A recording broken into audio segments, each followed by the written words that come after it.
जय माता दी दोस्तों।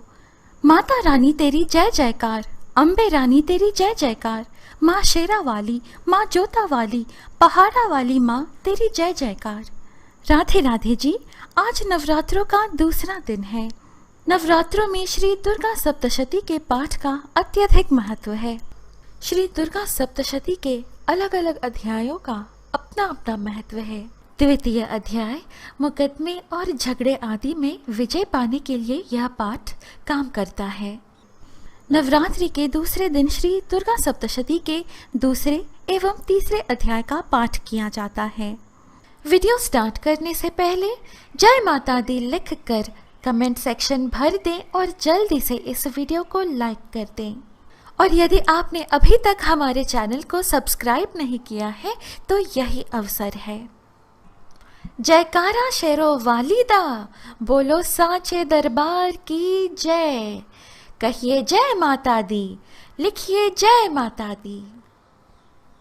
आइए सुनिए। श्री दुर्गा सप्तशती दूसरा अध्याय देवताओं के तेज से देवी का प्रादुर्भाव और महिषासुर की सेना का वध। महर्षि मेधा बोले, प्राचीन काल में देवताओं और असुरों में घोर युद्ध हुआ था और इस युद्ध में देवताओं की सेना परास्त हो गई थी और इस प्रकार संपूर्ण देवताओं को जीत महिषासुर इंद्र बन बैठा था। युद्ध के पश्चात हारे हुए देवता प्रजापति श्री ब्रह्मा जी को साथ लेकर अपनी हार का सारा वृत्तांत भगवान श्री विष्णु जी और शंकर जी से कह सुनाया। देवताओं की बातें सुनकर भगवान श्री विष्णु जी और शंकर जी को दैत्यों पर बड़ा गुस्सा आया। गुस्से में भरे हुए भगवान श्री विष्णु जी के मुख से बड़ा भारी तेज निकला और उसी प्रकार का तेज भगवान शंकर जी, ब्रह्मदेव और इंद्र आदि दूसरे देवताओं के मुख से प्रकट हुआ। फिर वह सारा तेज एक में मिल गया। एक स्थान पर इकट्ठा होने पर वह तेज एक देवी के रूप में परिवर्तित हो गया। वह शंकर जी का तेज था जिससे देवी का मुख प्रकट हुआ। यमराज के तेज से उनके सिर के बाल बने, भगवान श्री विष्णु जी के तेज से उनकी भुजाएं बनी, चंद्रमा के तेज से दोनों स्तन और इंद्र के तेज से जंघा तथा पिंडली बनी और पृथ्वी के तेज से नितंब भाग बना। ब्रह्मदेव के तेज से दोनों चरण और सूर्य के तेज से उनकी अंगुलियां पैदा हुई।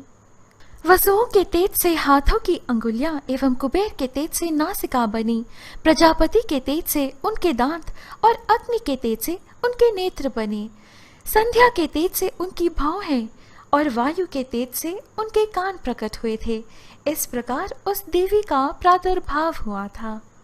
भगवान शंकर जी ने अपने त्रिशूल में से एक त्रिशूल निकालकर उन देवी को दिया और भगवान विष्णु जी ने अपने चक्र में से एक चक्र निकालकर उन देवी को दिया। वरुण ने देवी को शंख भेंट किया और अग्नि ने उन्हें शक्ति दी। वायु ने उन्हें धनुष और बाण दिए। सहस्त्र नेत्रों वाले श्री देवराज इंद्र ने उन्हें अपने वज्र से उत्पन्न करके वज्र दिया और ऐरावत हाथी का एक घंटा उतार कर देवी को भेंट किया। यमराज ने उन्हें कालदंड में से एक दंड दिया। प्रजापति ने उन देवी को स्फटिक की माला दी और ब्रह्मा जी ने उन्हें कमंडलू दिया। सूर्य ने देवी के समस्त रोमों में अपनी किरणों का तेज भर दिया।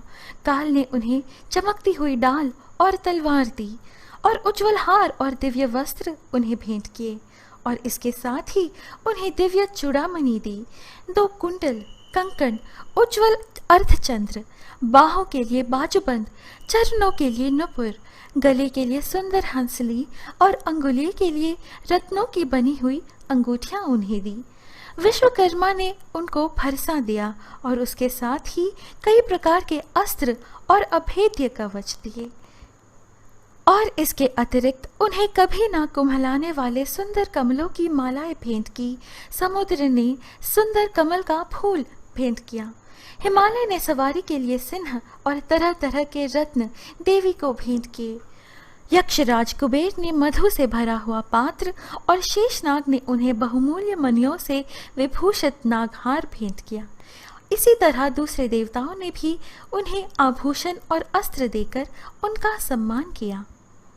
इसके पश्चात देवी ने उच्च स्वर से गर्जना की। उनके इस भयंकर नाद से आकाश गूंज उठा। देवी का वह उच्च स्वर से किया हुआ सिंहनाद समा ना सका। आकाश उनके सामने छोटा प्रतीत होने लगा। उससे बड़े जोर की प्रतिध्वनि हुई, जिससे समस्त विश्व में हलचल मच गई और समुद्र कांप उठे, पृथ्वी डोलने लगी और सब के सब पर्वत हिलने लगे। महिषासुर के क्रोध की कोई सीमा नहीं थी। फिर वह अपनी सेना के साथ उस ओर दौड़ा जिस ओर से भयंकर नाद का शब्द सुनाई दिया था, और आगे पहुंचकर उसने देवी को देखा, जो कि अपनी प्रभा से तीनों लोकों को प्रकाशित कर रही थी। देवी के चरणों के भार से पृथ्वी दबी जा रही थी। माथे के मुकुट से आकाश में एक रेखा सी बन रही थी और उनके धनुष की टंकोर से सब लोग क्षुब्ध हो रहे थे। देवी अपने सहस्त्रों भुजाओं को संपूर्ण दिशाओं में फैलाए खड़ी थी। इसके पश्चात उनका दैत्यों के साथ युद्ध छिड़ गया। हजारों असुर हाथी और घोड़े साथ लेकर लड़ने लगे और इन सब के पश्चात महिषासुर करोड़ों रथों, हाथियों और घोड़ों सहित वहां आकर देवी के साथ लड़ने लगा। मगर देवी ने क्रोध में भरकर खेल ही खेल में उनके सब अस्त्रों शस्त्रों को काट दिया। युद्ध करती हुई देवी ने क्रोध में भर जितने श्वासों को छोड़ा, वह तुरंत ही सैकड़ों हजारों गणों के रूप में परिवर्तित हो गए। फर से भिंदीपाल, खड्ग तथा पट्टिश इत्यादि अस्त्रों के साथ दैत्यों से युद्ध करने लगे। देवी की शक्ति से बड़े हुए वह गण दैत्यों का नाश करते हुए डोल, शंख व मृदंग आदि बजा रहे थे। तदनंतर देवी ने त्रिशूल, गदा, शक्ति, खड्ग इत्यादि से सहस्त्रों असुरों को मार डाला। यहाँ श्री दुर्गा सप्तशती का दूसरा अध्याय संपूर्ण। श्री दुर्गा सप्तशती तीसरा अध्याय, सेनापतियों सहित महिषासुर का वध। महर्षि मेधा ने कहा, महिषासुर की सेना नष्ट होती देखकर उस सेना का सेनापति चिक्षुर क्रोध में भर देवी के साथ युद्ध करने के लिए आगे बढ़ा। वह देवी पर इस प्रकार बाणों की वर्षा करने लगा, मानो सुमेरु पर्वत पानी की धार बरसा रहा हो। इस प्रकार देवी ने अपने बाणों से उसके बाणों को काट डाला तथा उसके घोड़ों व सारथी को मार दिया। साथ ही उसके धनुष और उसकी अत्यंत ऊंची ध्वजा को भी काटकर नीचे गिरा दिया। उसका धनुष कट जाने के पश्चात उसके शरीर के अंगों को भी अपने बाणों से बींध डाला। धनुष, घोड़ों और सारथी के नष्ट हो जाने पर वह असुर डाल और तलवार लेकर देवी की तरफ आया। उसने अपनी तीक्ष्ण धार वाली तलवार से देवी की सिंह के मस्तक पर प्रहार किया और बड़े वेग से देवी की बाईं भुजा पर वार किया, किंतु देवी की बाईं भुजा को छूते ही उस दैत्य की तलवार टूटकर दो टुकड़े हो गई। इससे दैत्य ने क्रोध में भरकर शूल हाथ में लिया और उसे भद्रकाली देवी की ओर फेंका। देवी की ओर आता हुआ वह शूल आकाश से गिरते हुए सूर्य के समान प्रज्वलित हो उठा। उस शूल को अपनी ओर आते हुए देखकर देवी ने भी शूल छोड़ा और महाअसुर के शूल के 100 टुकड़े कर दिए और साथ ही महाअसुर के प्राण भी हर लिए। चिक्षुर के मरने पर देवताओं को दुख देने वाला चामर नामक दैत्य हाथी पर सवार होकर देवी से लड़ने के लिए आया और उसने शक्ति से प्रहार किया, किंतु देवी ने अपनी हुंकार से ही उसे तोड़कर पृथ्वी पर डाल दिया। शक्ति को टूटा हुआ देखकर दैत्य ने क्रोध से लाल होकर शूल को चलाया, किंतु देवी ने उसको भी काट दिया।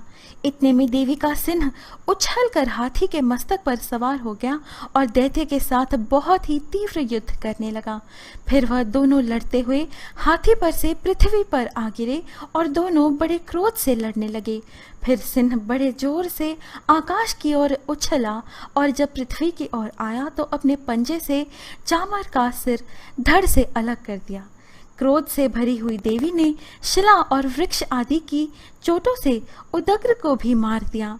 कराल को दांतों, मुक्कों और थप्पड़ों से चूर्ण कर डाला। क्रुद्ध हुई देवी ने गदा के प्रहार से उद्भट दैत्य को मार गिराया। भिंदीपाल से वाष्पकल को बाणों से ताम्र तथा अंधक को मौत के घाट उतार दिया। तीनों नेत्रों वाली परमेश्वरी ने त्रिशूल से उग्रास्य, उग्रवीर्य और महाहनु नामक राक्षसों को मार गिराया। उसने अपनी तलवार से विड़ाल नामक दैत्य का सिर काट डाला तथा अपने बाणों से दुर्धर और दुर्मुख राक्षसों को यमलोक को पहुंचा दिया। इस प्रकार जब महिषासुर ने देखा कि देवी ने मेरी सेना को नष्ट कर दिया है, तो वह भैंसे का रूप धारण कर देवी के गणों को दुख देने लगा। देवी ने पाश फेंक कर दैत्य को बांध लिया और उसने बंध जाने पर दैत्य का रूप त्याग दिया और सिंह का रूप बना लिया। और जो ही देवी उसका सिर काटने के लिए तैयार हुई कि उसने पुरुष का रूप बना लिया, जो कि हाथ में तलवार लिए हुए था। देवी ने तुरंत ही अपने बाणों के साथ उस पुरुष को उसकी तलवार डाल सहित बींध डाला और इसके पश्चात वह हाथी के रूप में दिखाई देने लगा और अपनी लंबी सूंड से देवी के सिंह को खींचने लगा और गरजने लगा। देवी ने अपनी तलवार से उसकी सूंड काट डाली। तब राक्षस ने एक बार फिर से भैंसे का रूप धारण कर लिया और पहले की तरह चर अचर जीवों सहित समस्त त्रिलोकों को व्याकुल करने लगा। इसके पश्चात क्रोध में भरी हुई देवी बारंबार उत्तम मधु का पान करने लगी और लाल लाल नेत्र करके हंसने लगी। उधर बलवीर्य तथा मद से क्रुद्ध हुआ दैत्य भी गरजने लगा। अपने सींगों से देवी पर पर्वतों को फेंकने लगा। देवी अपनी बाणों से उसके फेंके हुए पर्वतों को चूर्ण करती हुई बोली, ओ मूढ़, जब तक मैं मधुपान कर रही हूँ तब तक तू गरज ले, और इसके पश्चात मेरे हाथों तेरी मृत्यु हो जाने पर देवता गरजेंगे। महर्षि मेधा ने कहा। यह कहकर देवी उछलकर उस दैत्य पर जा चढ़ी और उसको अपने पैर से दबाकर शूल से उसके गले पर आघात किया। देवी के पैर से दबने पर भी दैत्य अपने दूसरे रूप से अपने मुख से बाहर होने लगा। अभी वह आधा ही बाहर निकला था कि देवी ने अपने प्रभाव से उसे रोक दिया। जब वह आधा निकला हुआ ही दैत्य युद्ध करने लगा, तो देवी ने अपनी तलवार से उसका सिर काट दिया। इसके पश्चात सारी राक्षस सेना हाहाकार करती हुई वहां से भाग निकली और सब देवता अत्यंत प्रसन्न हुए तथा ऋषियों महर्षियों सहित देवी की स्तुति करने लगे। गंधर्व राज गान करने तथा अप्सराएं नृत्य करने लगी। यहाँ श्री दुर्गा सप्तशती 3रा अध्याय संपूर्ण। भक्तों, यह है आज की प्रस्तुति। आशा है आपको यह वीडियो अच्छी लगी। नव दुर्गा की कथाएं और दुर्गा सप्तशती के अन्य अध्याय पाने के लिए कृपया हमारे YouTube चैनल पवित्र वचन को सब्सक्राइब कर हमसे बने रहिएगा। अभी मुझे अनुमति दीजिए, हम फिर मिलेंगे अगली वीडियो में। जय माता दी।